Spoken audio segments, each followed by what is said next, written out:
Bonjour et bienvenue sur l'internaute.com, 20 minutes et ouestfrance.fr pour Direct Politique, votre émission politique sur le web. Notre invité aujourd'hui est Pierre Moscovici, député PS du Doubs, ancien ministre de l'économie et des finances. Bonjour Pierre Moscovici, merci d'avoir accepté cette invitation sur notre plateau. Michel Urvois, éditorialiste politique à Ouest France, et David Blanchard, rédacteur en chef adjoint de 20 minutes, sont aussi avec moi. Bonjour messieurs. Bonjour Benoît. Ils vont co-animer l'émission évidemment. Je vous rappelle rapidement le principe, vous avez un peu moins d'une heure pour poser vos questions sous la vidéo ou sur les réseaux sociaux, hashtag Direct Politique. Alors Pierre Moscovici, l'actualité du jour, ce sont l'anniversaire des 2 ans de François Hollande à l'Élysée et son interview de ce matin sur RMC et BFM TV. Tout simplement, est-ce que vous l'avez trouvé convaincant ? J'ai trouvé très, très sincère, il a dit des choses, à la fois ce qu'il avait fait, c'est-à-dire entamer le redressement du pays, ce qui n'avait pas été suffisamment fait, dire à un moment donné ce qu'était la gravité de la situation économique, expliquer. Et sans doute, il y avait une volonté à l'époque d'apaiser les Français après un quinquennat de clivage, mais pourtant, il y avait une responsabilité très dure, très importante de la droite qu'on continue aujourd'hui encore de payer.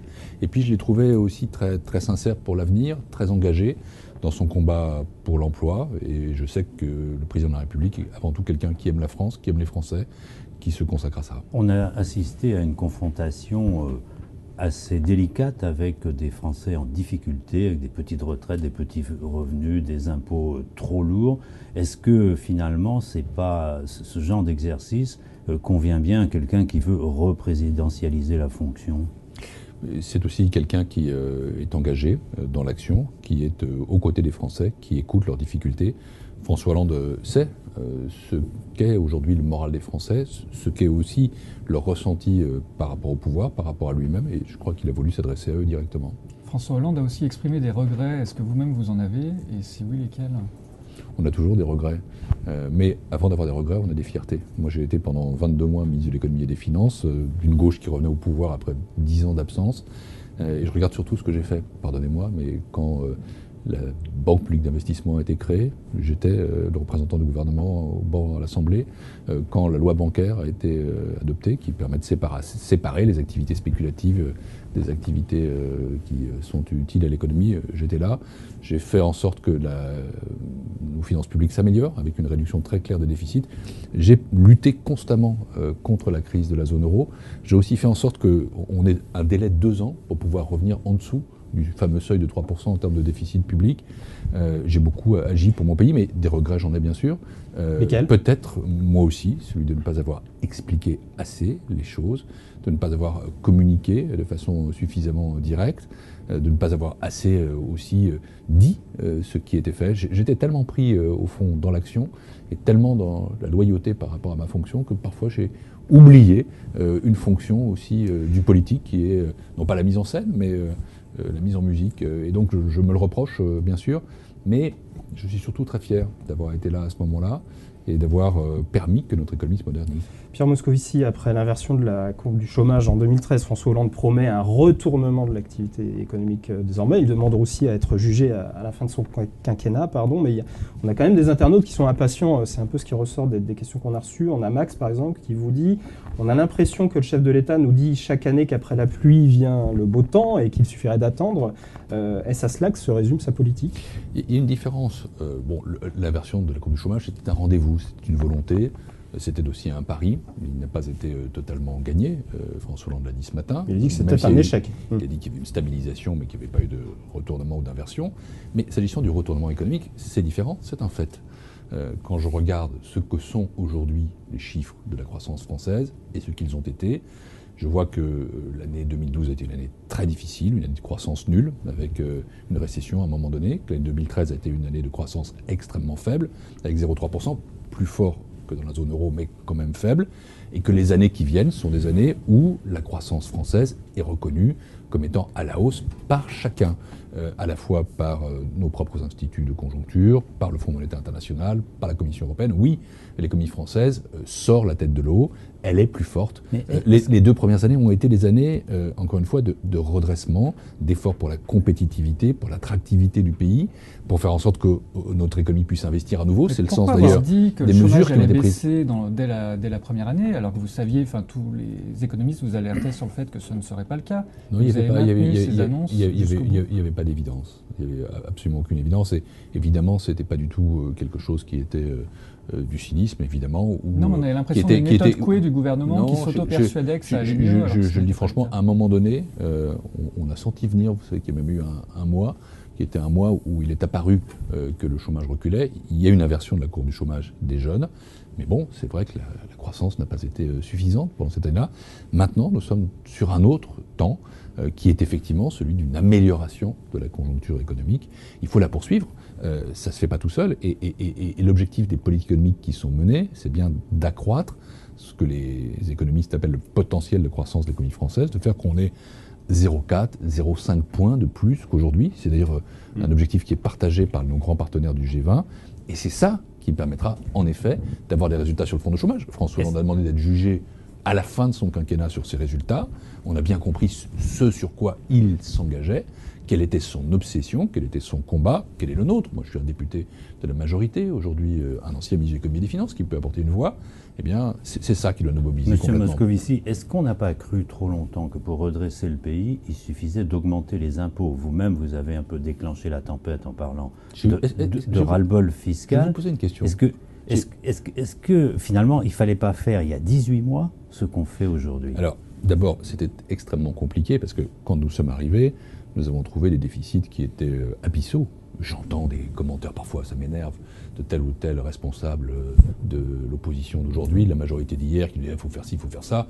Quand je suis devenu ministre des Finances, en mai 2012, la France avait ce qu'on appelle les déficits structurels, c'est-à-dire ceux qui sont indépendants de la croissance, les plus élevés des grands pays de la zone euro. Il nous fallait faire un effort considérable. C'était il y a 2 ans. Oui, je ne dis pas le contraire, mais je réponds Combien de temps dure cette phase de redressement? Attendez, je réponds à la question de Michel Leroy sur les impôts.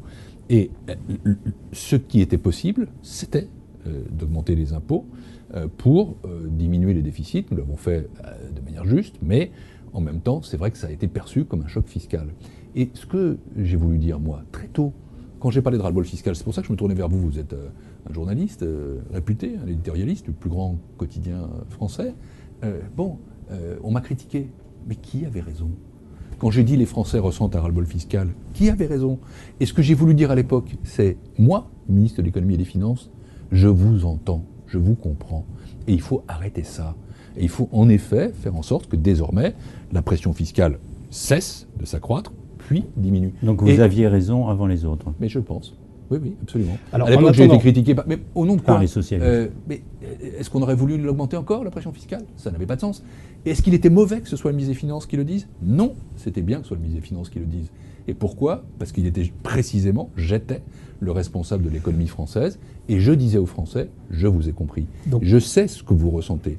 Et aujourd'hui, je constate que le cours qui est pris est un cours dans lequel on donne aux entreprises les moyens pour investir, les moyens pour croître, dans lequel on fait aussi des efforts pour les ménages.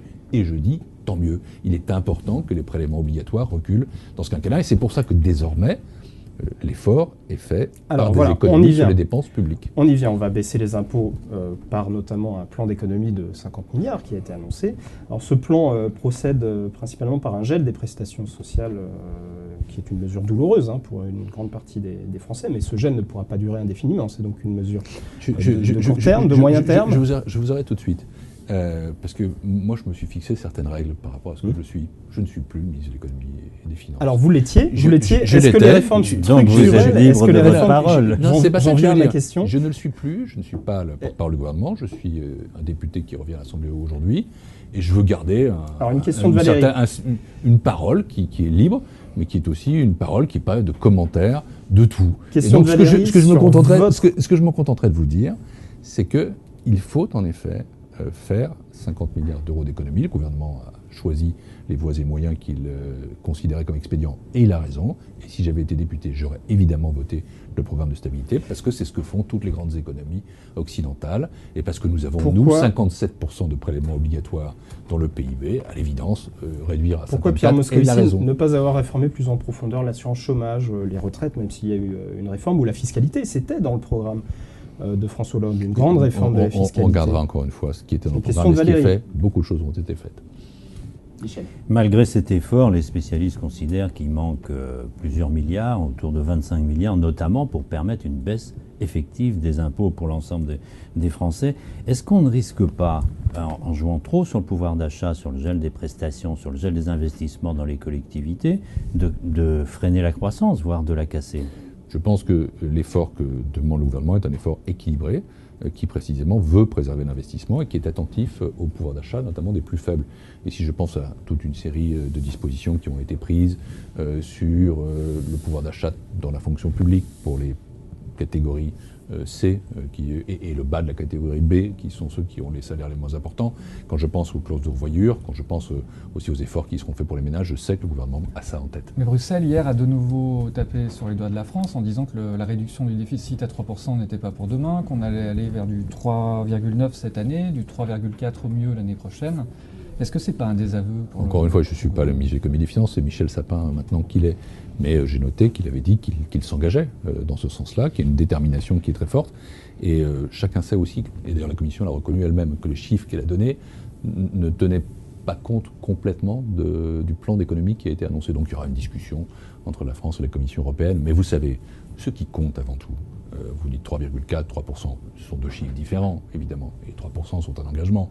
Enfin, regardez ce qu'est la pente. C'est-à-dire que pendant que la croissance française était extrêmement faible, et elle est encore limitée, 1% c'est mieux, c'est le retournement, mais il faut aller plus haut, vers 1,7 en 2015, et plus encore après, eh bien même avec une croissance très faible, nous, la gauche, nous avons réduit les déficits. Et moi, je suis fier de ça. Je suis fier de ce travail. Il est nécessaire parce qu'une économie qui accumule les déficits, c'est une économie qui s'endette. Une économie qui s'endette, c'est une économie qui s'affaiblit, qui s'appauvrit. Et qui va payer la dette d'aujourd'hui, si ce n'est les jeunes de demain?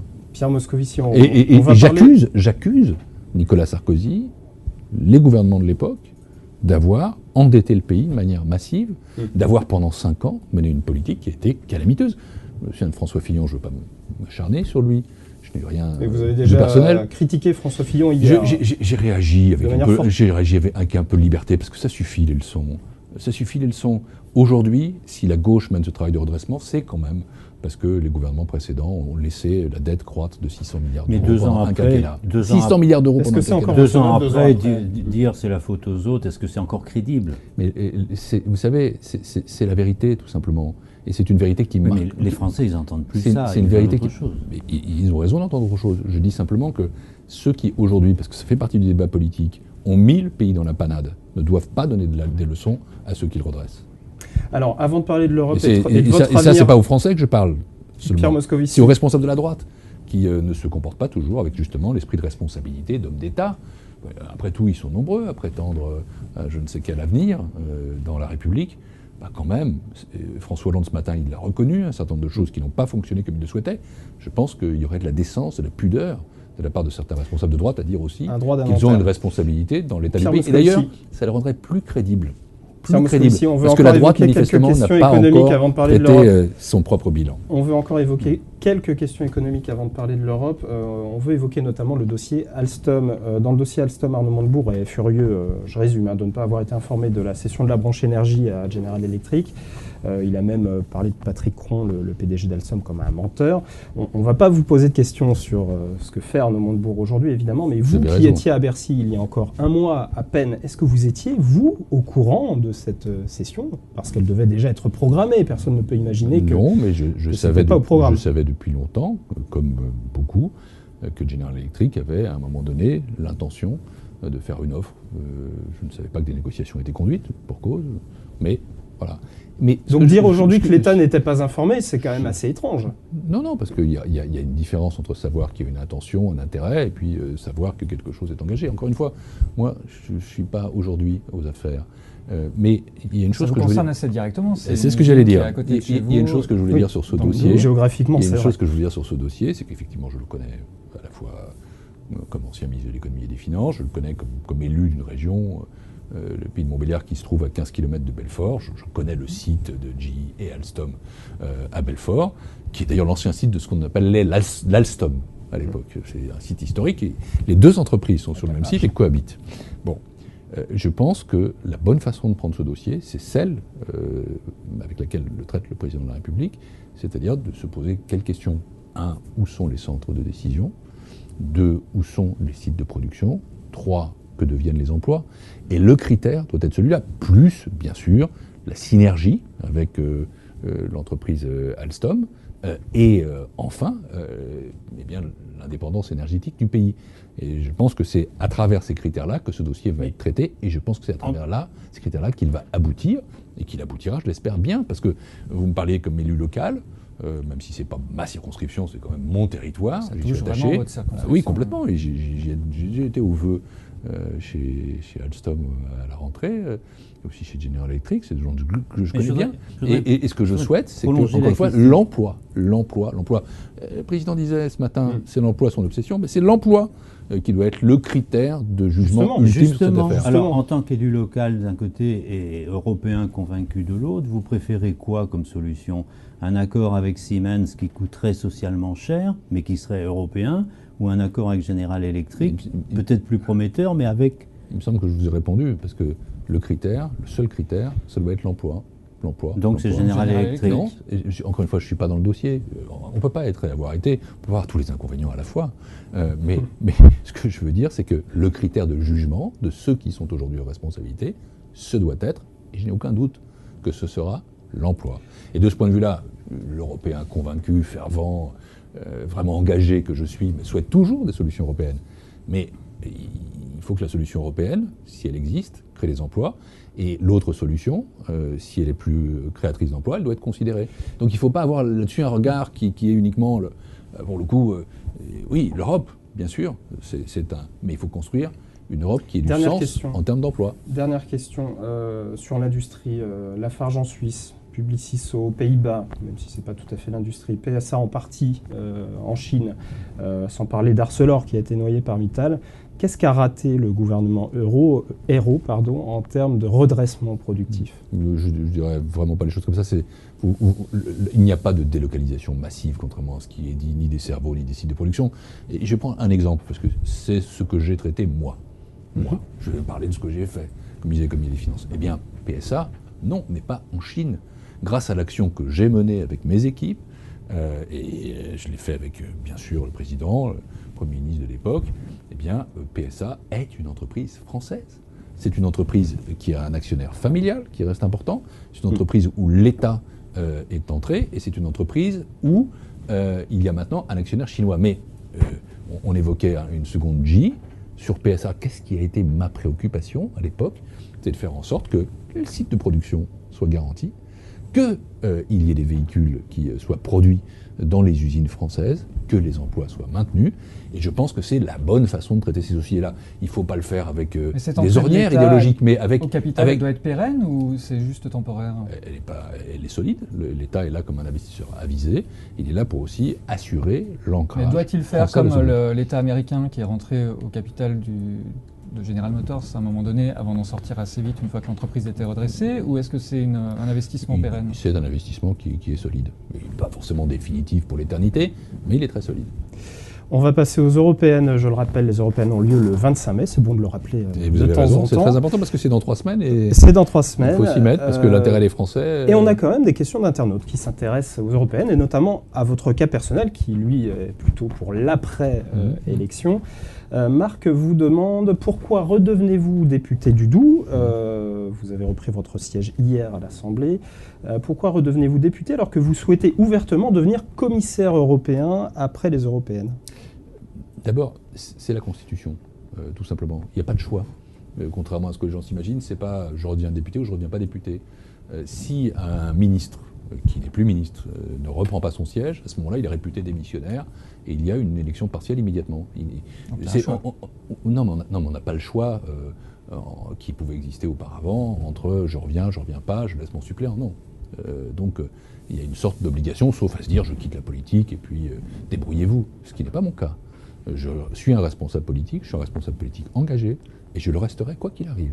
Parce que j'ai mes convictions, même si j'étais commissaire européen, j'appartiendrai à une formation politique, c'est le cas de la plupart des commissaires, le PSE ou le PPE, mon prédécesseur ou mon éventuel futur prédécesseur, bref, le commissaire actuel, Michel Barnier, est un homme qui s'est présenté pour être président de la commission au titre du Parti conservateur, il est membre de l'UMP, personne ne lui reproche. Il faut de l'impartialité et il faut des convictions. Et donc voilà, je suis député du Doubs, je dois ça à mes électeurs. Pour le reste, on m'a confié ce matin une mission parlementaire auprès du Premier ministre, que j'ai rencontré hier, longuement, Manuel Valls, pendant 1 heure. Et vous allez en parler avec le Président de la République, absolument, que vous voyez cet après-midi. Que je vois cet après-midi. Vous pouvez nous donner des précisions sur cette mission? Oui, j'allais le faire, parce que c'est ça qui est important. C'est une mission qui a une substance. Quelle est la question qui est posée? C'est quelle est la contribution des politiques européennes à la croissance et à l'emploi? Et c'est ça qui est en vérité au cœur de la campagne européenne ou au cœur des élections européennes. Parce qu'au fond, je voyais un sondage dans Libération hier matin. Que disait-il? Les Français ne sont pas du tout un peuple qui souhaite sortir d'une quelconque façon de l'Europe. Nous sommes européens. Notre destin est européen. Notre avenir est européen. Notre présent est européen. Les Français ne souhaitent pas, et ils ont raison, sortir de l'euro. Ils ne veulent pas des partis anti-euro. Sortir de l'euro, c'est plus d'inflation, c'est moins de protection, et c'est un cycle dans lequel on dévalue constamment la monnaie en s'affaiblissant. Et donc, c'est pas ça qu'ils veulent. En revanche, les Français ne sont pas satisfaits de l'Europe. Ils s'interrogent sur comment l'Europe peut faire plus de croissance et d'emploi. Donc, ce que je vais faire, c'est inventorier, faire un diagnostic des politiques européennes, de la façon dont elles sont appliquées en France. Est-ce que nous en profitons comme nous le devons? Est-ce que nous en profitons plus ou moins bien que d'autres? Je ferai pour ça un tour d'Europe également. Et puis je m'interrogerai, je termine là-dessus, sur ce que font les entreprises. Est-ce que nos entreprises sont outillées pour tirer profit des outils qui existent au niveau européen? Je vais en prendre un.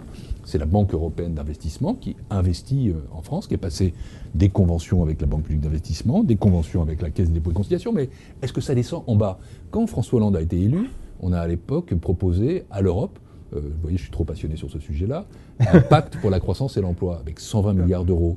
Eh bien, comment est-ce que ça descend sur le terrain? Et comment est-ce que ça peut créer de l'emploi? C'est ça la question qui est posée. Et qu'est-ce qu'on peut améliorer? Politiquement, un avantage, cette mission, c'est que ça vous permet de laisser votre suppléant sur le poste de député sans passer par une législative partielle. Or, on sait que la majorité socialiste est très ténue en ce moment à l'Assemblée nationale et qu'il vaut mieux, dans le contexte actuel, éviter toute partielle. Vous êtes journaliste, donc vous êtes toujours malicieux. Mais moi, ce que je sais, c'est que cette mission est avant tout une mission que je veux utile. Et utile à mon pays.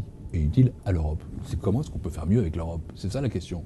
Et si on me l'a confié, c'est pas pour préparer je ne sais quel avenir, c'est simplement parce que j'ai été, dans ma vie, un Européen toujours. Depuis 1994, j'ai été député européen, j'ai été ministre des Affaires européennes, j'ai été vice-président du Parlement européen. Il n'y a aucune arrière-pensée politique dans ce... Je vais y venir. Comme ministre des Affaires... Dans la mission en elle-même, hein, pas dans la volonté de devenir commissaire européen. Comme ministre de l'économie et des finances. Mais pour moi... Est-ce que c'est pas une mission temporaire en attendant? Dans Ouest France, est-ce que c'est un placard? Est-ce que c'est un truc pour se protéger? Moi, l'Europe, c'est ma passion. Et c'est mon choix. J'ai quitté le gouvernement. J'aurais peut-être aimé le quitter un chouïa plus tard. Mais le projet d'être commissaire européen, c'est un projet dont j'avais parlé avec François Hollande avant. Et il sait que moi, j'estime que c'est important pour le pays et que je crois être prêt. Voilà la vérité. Et donc, la mission, c'est une mission qui est là parce que je suis un Européen. Ce n'est pas une mission pour éviter je ne sais quoi, d'autant que, vous savez, je peux me retourner sur ce qui s'est passé. J'ai été élu à près de 50%, 49,5% des voix en triangulaire, avec 24 pour le FN, 23 pour la droite, ou l'inverse, quelque chose comme ça, il y a plus forcément, 25, 26, 24. J'ai un suppléant qui est un homme excellent, c'est pas ça du tout qui est en cause. Alors l'Europe, ça y est, nous y sommes. Avant de passer à un petit pour-contre spécial commissaire européen, on avait quand même une question, comme on a commencé à l'aborder, puisque ça va être au cœur de la mission qu'on vous a confiée. Vous faites quand même partie des Européens les plus convaincus, les plus pro-européens. Quels sont vos arguments aujourd'hui pour vanter les mérites d'une Union européenne face à la montée des eurosceptiques? Et je dirais même, en quoi l'Union européenne a amélioré la vie des Français depuis, disons, Maastricht? Écoutez, d'abord, il faut être conscient... C'est au cœur de votre mission, ça. Oui. Enfin, c'est pas ma mission, là, pour le coup, c'est au cœur de mon engagement. D'abord, on oublie quand même facilement les choses. On oublie que l'Union européenne a mis fin à près d'un siècle de guerre fratricide. On oublie que l'Europe, c'est la paix. On oublie que l'Europe, c'est la... L'Europe, en ce moment, c'est pas vraiment la paix. Que l'Europe, c'est la réunification. Eh bien, si. Elle a montré qu'elle savait justement par son effet d'absorption, par son effet d'intégration. Moi, quand j'étais ministre des Affaires européennes, dans les années 90, c'est pas si vieux, finalement, eh bien, l'Europe, elle était divisée en deux. Il y avait les États du bloc post-communiste.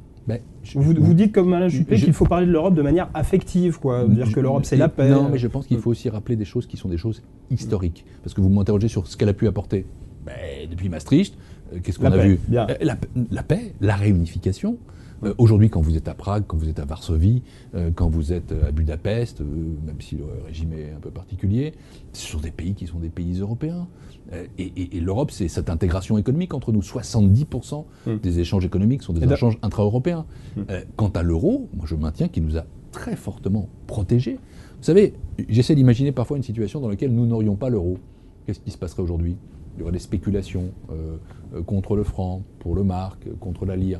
Et il y aurait des écarts qui se créeraient de manière considérable. Et souvenons-nous, il y a beaucoup de gens se disent, avec l'euro, on a de l'inflation. Mais regardons les chiffres. L'inflation est 2 fois moins importante au minimum depuis qu'il y a l'euro qu'elle ne l'était dans les années qui précédaient. Disant tout ça, je ne vous dis pas que les choses sont parfaites. D'où, effectivement, la nécessité de travailler sur la croissance et l'emploi. On parle des déficits, de la réduction des déficits, des critères de 3%. Oui, il faut respecter ces critères, parce que ce sont des critères qui, en même temps, sont des critères de bonne gestion. Mais en même temps, il faut faire en sorte qu'il y ait des politiques d'investissement, faire en sorte qu'il y ait des politiques fiscales qui soient plus justes. On va parler et c'est ça aussi les propositions des socialistes. Pierre Moscovici, un pour-contre spécial commissaire européen, c'est Michel qui commence. Je reviens sur l'euro. Est-ce que vous êtes pour ou contre l'idée de baisser l'euro ou de le dévaluer par rapport aux autres monnaies ? Non, l'idée d'une dévaluation de l'euro n'est pas d'ailleurs dans les statuts, mais ce que je constate, c'est que le niveau de l'euro est élevé, trop élevé, qui pénalise notre industrie. En même temps, c'est la responsabilité de la Banque centrale que d'en décider. Et il faut la laisser prendre des décisions. D'ailleurs, M. Draghi a plutôt pris les bonnes décisions depuis 2 ans qu'il est là. Il a conscience que la croissance est un élément important pour la zone euro. Mais, donc j'approuve ce qui est dit aujourd'hui sur ce sujet-là. Je pense que c'est la Banque centrale qui doit prendre les décisions qui permettent effectivement de parvenir à un bon cours de l'euro. Mais pour autant, le cours de l'euro ne résume pas tous les problèmes de la France. Faisons attention. Parce qu'avec la même monnaie, avec le même cours, d'autres pays comme l'Allemagne font des performances, notamment en termes de commerce extérieur, qui sont bien meilleures. Ce qui veut dire que, oui, il faut sans doute agir au moment opportun, de la façon opportune. C'est à la Banque centrale de l'apprécier pour faire en sorte que le cours de l'euro ne soit pas justement trop élevé, mais en même temps, ça ne doit pas nous dispenser, quel que soit ce cours, de faire les réformes dont nous avons besoin. Est-ce que vous êtes pour ou contre une défense européenne ? Bien sûr que je suis pour une défense européenne, mais défense européenne, c'est beaucoup de choses. C'est une défense qui doit coordonner des outils de défense, qui doit les articuler, qui doit permettre d'agir ensemble. Ce n'est pas une défense qui se substitue aux défenses nationales. Pierre Moscovici, pour ou contre un impôt sur les sociétés commun dans l'Union européenne ? C'est une idée qui peut avoir cours, notamment si on raisonne sur l'idée d'un budget de la zone euro qui permettent d'agir pour l'emploi. Idée que j'avais proposée quand j'étais ministre de l'économie et des finances. Et à ce moment-là, c'est vrai qu'on pourrait y avoir l'idée de consacrer une fraction de tel ou tel impôt. Alors ça peut être l'impôt sur les sociétés, ça peut être une taxe sur les transactions financières, à laquelle je reste extrêmement favorable. Mais ces idées-là, c'est-à-dire l'idée qu'il y ait une contribution particulière qui permette de mettre en place un budget de la zone euro qui soit favorable à l'emploi, ces idées-là sont des idées tout à fait importantes. Pour ou contre une Union européenne resserrée, une sorte de noyau dur intégré ? Oui et non. Parce que je pense qu'en fait l'Europe à 2 vitesses, ça ne peut pas et ça ne doit pas exister. C'est l'Europe déjà à 2 vitesses avec l'Europe. Alors j'allais y venir. C'est l'Europe des 28 qui est notre espace et nous ne devons rien faire qui donne l'impression que ceux que nous avons attirés hier, nous les repoussons aujourd'hui. Vous parliez tout à l'heure de l'Ukraine, la capacité d'intégration de l'Europe, la capacité que nous avons à marquer notre fraternité pour ceux qui ont l'idéal européen, l'idée européenne en tête et dans le cœur, c'est très important. Mais en même temps, ce que nous devons faire fonctionner mieux, c'est la zone euro. Le cœur de la zone euro, le cœur de l'Europe, il est là, au fond. Et la zone euro, sans opposition au reste de l'Europe, c'est ce qu'il faut faire, par exemple, dans le domaine bancaire, quand nous avons créé l'union bancaire. C'est ce qu'il faut faire en faisant en sorte que le président de ce qu'on appelle l'Eurogroupe, c'est-à-dire les ministres de l'économie et des finances de la zone euro, soit quelqu'un qui est là de façon permanente, qui ne fait que ça, qui est une fonction exclusive. Il faut sans doute, au sein du Parlement européen, faire en sorte que les pays qui ont l'euro en commun puissent délibérer ensemble. Il faudra à un moment donné créer ce budget ou cette capacité financière de la zone euro. Oui, je pense que c'est la zone euro qui doit être renforcée. Mais encore une fois, je le dis comme Européen, sans contradiction avec les pays qui sont à l'extérieur. Est-ce que dans le même temps, on continue à élargir la Turquie, l'Ukraine, les Balkans Il n'y a franchement aucune urgence de ce point de vue-là. Mais il faut être capable de marquer ce que j'appelais notre fraternité européenne à l'égard des Ukrainiens. C'est l'idée d'un... L'Ukraine a vocation à rentrer dans l'Europe pas à court terme, mais à moyen ou long terme. Mais on va réfléchir sans doute à des accords de partenariat, d'association renforcés. Pas dans l'urgence. Non, pas dans l'urgence, bien sûr, et long terme. Mais pas dans l'Union européenne. Mais j'étais en Turquie il y a peu de jours. J'ai pris quelques congés. Un peu essayer de reconstituer mes forces, c'est fait. Mais j'ai aussi fait des rencontres politiques en Turquie. On ne se refait pas.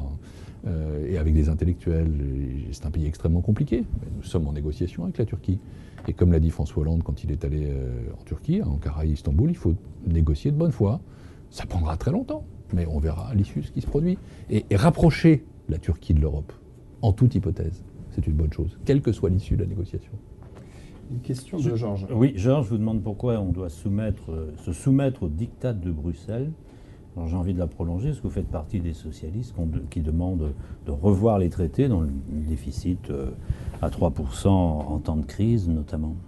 Je ne raisonne pas en ces termes, mais j'utilise jamais ces mots. Il n'y a pas de diktat de Bruxelles. Non, mais je cite Georges. Je réponds à Georges. Pour ce qui me concerne, je ne me reconnais pas dans ce vocabulaire ou dans cette approche, pour une raison simple. C'est que ce que nous faisons en Europe, ce sont nos propres engagements, en effet, à travers des traités qui ont été approuvés de diverses façons, un par référendum, d'autres par la volonté parlementaire, le plus souvent avec une large majorité. Alors on peut amodier tel ou tel traité, un traité n'est pas forcément gravé dans le marbre pour l'éternité, mais il y a des logiques, et cette logique, c'est l'intégration de la zone euro, et c'est de faire en sorte que, sans qu'il y ait des politiques d'austérité qui s'imposent, parce que ça j'y suis opposé, on ait tout de même des règles, qui soient des règles communes. Mais tout le débat, c'est comment est-ce qu'on peut équilibrer ce qu'on appelle la consolidation budgétaire, la réduction des déficits d'un côté et la croissance de l'autre. Il faut absolument améliorer les politiques de croissance en Europe. Je reviens à ma mission. Il y aura des propositions à l'issue de cette mission. Je ne vais pas me contenter de regarder ce qui existe. Il en faut. Et un des travaux de la prochaine Commission européenne, ce sera d'avoir une action plus efficace pour la croissance. Et l'enjeu des élections européennes, je voudrais le rappeler ici, c'est que pour la première fois, les citoyens européens, par leur vote, choisiront le président de la Commission européenne, lequel aura des pouvoirs considérables sur la formation de l'exécutif. Ce sera une sorte de gouvernement. Et selon que ce soit quelqu'un, allez, prenons les partis français, un populiste, par hypothèse, qui veut sortir de l'euro, alors là, qu'est-ce c'est la qui serait régression. différent? Justement, on a une question d'un internaute. Qu'est-ce qui serait vraiment différent entre une commission dirigée par Martin Schulz, qui est donc le candidat plutôt du Parti socialiste, Tout à fait. par rapport à une commission dirigée par José Manuel Barroso, l'actuel président de la commission, ou Jean-Claude Juncker, qui est le favori plutôt de la droite? Les propositions que fait Martin Schulz, précisément, sont des propositions pour la jeunesse, pour l'investissement, pour la croissance, pour l'emploi. J'en ai évoqué quelques-unes au passage. Vous pourriez participer à une commission dirigée par M. Juncker, par exemple? Avec une sorte de cohabitation au sein de la commission. C'est pas non plus comme ça que marche la commission. Attention, le fait que le président de la commission demain soit un socialiste ou un conservateur a un impact sur le leadership, sur l'orientation de la commission. Mais en même temps, après, chaque État membre choisit son commissaire. Le commissaire français sera plutôt socialiste. Sera socialiste, par définition. Ou la commissaire, puisque Elisabeth Guigou est aussi candidate. Sera socialiste. Et ensuite, vous verrez un exécutif qui est composite du point de vue de politique. Ça, c'est comme ça, parce que l'Europe, elle est faite à 28. On n'impose jamais tout à fait son modèle aux autres. Mais le choix du président donne quand même ce qu'est le cap, parce qu'il aura un rôle de leader très important demain. Et donc, au fond, j'appelle les Français à se saisir de leur bulletin pour faire un choix, pas un choix national seulement, ou d'abord, mais un choix sur quelle est l'orientation de l'Europe. Est-ce que vous voulez, au fond, que le libéralisme et l'austérité s'aggravent? Est-ce que vous souhaitez, au contraire, qu'il y ait une orientation plus social-démocrate, plus tournée vers la croissance et l'emploi? C'est ça l'enjeu de ces élections. Mais le bulletin de l'électeur français, il a des noms dessus, et parfois il a l'impression que c'est des machines à recaser finalement ces listes. Il y a eu le cas de Rachida Dati par le passé, cette fois-ci on peut parler de Vincent Peillon, de Nadine Morano, qui n'ont pas forcément exprimé par le passé des convictions très fortes pour l'Europe, mais c'est un moyen de leur retrouver un mandat alors qu'ils n'en ont plus. Vincent Peillon est député européen depuis un certain nombre d'années. Je crois que s'il une fois élu, ce sera son 3e mandat. Il faut arrêter de faire des faux procès aux gens. Nadine Morano, je le découvre comme une convertie récente, mais il faut toujours permettre à Est-ce que chacun vous d'exprimer ses déplorez convictions. que de manière à gauche comme à droite, ce soit plutôt ceux qui ont perdu aux législatives qui sont candidats aux européennes? Non, c'est pas le cas général. Et d'ailleurs, il y a de plus en plus quand même de bons députés européens français. Je pourrais en citer. Je suis ici avec vous à Boulogne-Billancourt, en Ile-de-France. Nous avons une tête de liste qui s'appelle Pervenche Berès, qui est une femme qui n'est pas connue du grand public, mais qui est une députée Qui a européenne remplacé. absolument remarquable, Expérimenté. engagée, présente, présidente de Il y en commission. a un qu'on n'entend pas du tout, c'est votre lointain successeur aux affaires européennes, c'est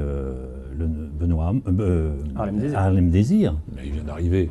Oui, mais je on fais- est en pleine échéance On le disait, à 3 européenne. semaines des européennes, Bah, pas un seul mot du Donc, secrétaire d'État aux affaires alors, vous voyez, européennes. moi je suis sur Internet très souvent, donc je m'informe beaucoup par Internet, et je ne suis pas d'accord. Harlem Désir était à Strasbourg samedi, vous l'avez peut-être pas vu, il a fait des déclarations fortes.